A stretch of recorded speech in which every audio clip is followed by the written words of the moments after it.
Hey guys, and welcome back to this channel. In this video I'll be showing you guys how you can edit the text on like a text template.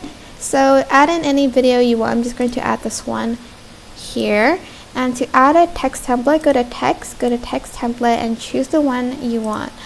There's a lot to choose from. I'm just going to choose one from, let's say, trending. I'm going to add this one. And to change the text, you can change it here. So for instance, you want to change the title of the song to something like "You Belong With Me."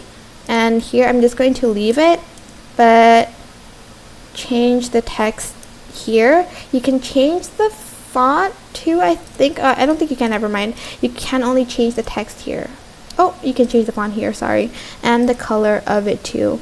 But that is it for this video. I hope it was helpful for you guys. Don't forget to like, comment, share, and also subscribe to this channel if you haven't done that already. If you have any questions, just leave it in the comment section down below, and I will try my best to answer them all for you guys.